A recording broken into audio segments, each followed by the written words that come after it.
요즘 소설계에서는 어느 정도 이기적인 주인공이 인기를 끌고 있죠. 하지만 그건 어디까지나 불쾌하지 않은 적당한 선에서 이기적인 주인공이었던 거지. 그냥 웬 인간 쓰레기가 주인공 자리에 앉아있는 작품들이 있습니다. 그래서 오늘은 선 따윈 존재하지 않는 말 그대로 악당들만 모아보았습니다. 그럼 시작하죠.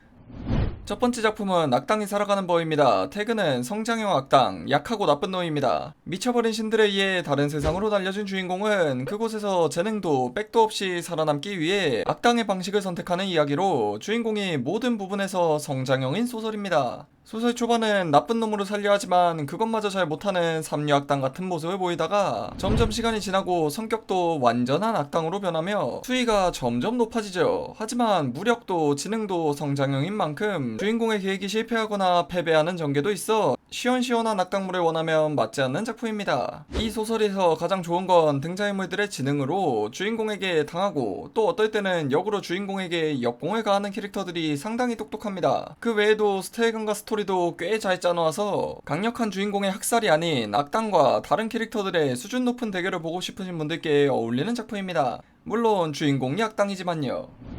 두 번째 작품은 만년만에 귀환한 플레이어입니다. 태그는 개그물, 자기 사람은 잘 챙기는 주인공입니다. 앞의 작품보다는 좀 더 분위기가 가벼운 악당물로 이 소설은 나쁜 놈 보는 맛보단 개그의 비중이 더 높은 소설입니다. 지옥에 끌려갔다 악마도 마왕도 다 때려잡고 대마왕 자리에 오른 주인공이 김치찌개 맛을 잊지 못해 만년만에 지구로 돌아오는 소설로 능력이 봉인되었다가 상태창 얻고 하나씩 힘을 되찾는 전형적인 성장형 먼치킨 귀한물의 형태를 띠고 있고 초반부는 그냥 이기적인 주인공의 정석으로 죄 없는 사람은 안 건드리고 자기보다 더 나쁜 놈들만 때려잡아 악당물을 기대했다간 실망할 수도 있는데 본격적인 악당물은 작품 중후반부 300화 이후부터 나옵니다. 그래도 이 소설 주인공은 기본적인 행동 원리가 자기 자신과 자신의 사람들을 지키고 행복하게 사는 게 목적이고 필요하지 않다면 다른 사람들을 괴롭힐 마음은 전혀 없어서 보기 거북할 정도의 악당을 원한다면 안 맞으실 수도 있죠. 개그의 비중이 높은 악당 개그물을 원하시는 분들이 볼만한 작품입니다.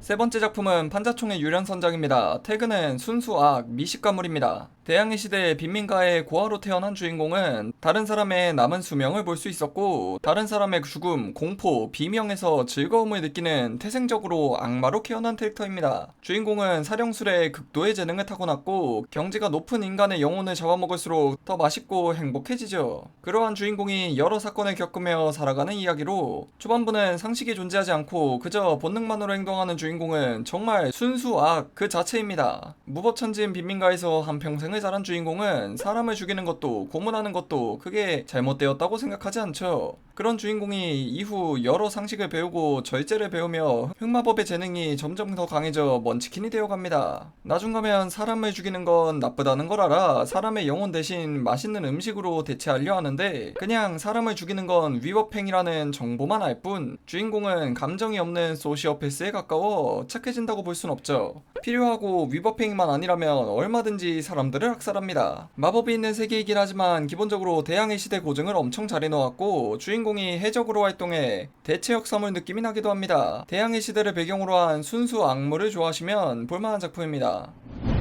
네 번째 작품은 아이작입니다. 키워드는 환생물, 나태한 주인공물, 수단과 방법을 가리지 않는 주인공물입니다. 전에 말씀드린 작품에 비하면 그나마 착해 보이는 주인공인데 그 이유는 이 소설 주인공은 절대 선빵을 치지 않습니다. 전생에 전쟁터에서 끝까지 싸우며 고생하다 죽은 주인공은 모든 일에 의욕이 없고 나태해 누군가가 툭툭 건드려도 어지간하면 대응하지 않습니다. 누군가가 뺨을 때려도 때리고 그냥 가버리면 무시하는 수준이죠. 다만 뺨을 때리고 내가 사는 집까지 부수려 한다?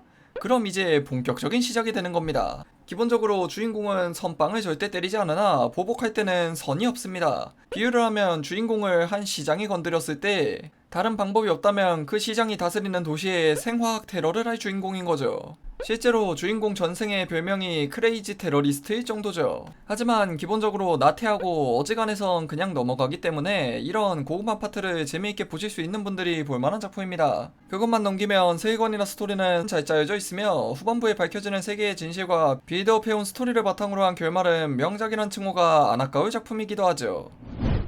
다섯 번째 작품은 뚠브레이커입니다. 키워드는 복수물, 약육강식물입니다. 굉장히 강한 헌터로 잘 나가다 동료들에게 배신당해 죽은 주인공은 신과 계약해 죽은 시점에서 2년 뒤 부활하고 다시 처음부터 강해지는 게 주요 스토리인데, 주인공 기본 생각은 강한 놈이 무조건 옳으며 다른 사람을 사람이 아닌 도구로만 바라봅니다. 보통 이런 소설은 사람을 도구로 보던 주인공이 여러 일들을 겪으며 인간적이게 변하는 소설이 대부분인데, 이건 그런 거 없습니다. 처음부터 끝까지 한결같이 쓰레기죠. 대충 보면 세계관이 너무 흔한 양산형 현판 같지 않나 생각하실 수 있는데, 생각보다 훨씬 탄탄한 세계관이고 스토리 개연성이 정말 좋으면서 반전도 엄청난 작품입니다. 전체적인 스토리는 주인공이 쓰레기며 그 쓰레기가 잘 나가다 보니 꽤 어두운 편이어서 인간 쓰레기가 잘 나가는 소설을 원한다면 오늘 말씀드린 작품들 중 가장 잘 맞는 작품입니다. 자, 오늘은 각자의 개성이 강한 5가지 악당 주인공물을 가져와 봤습니다.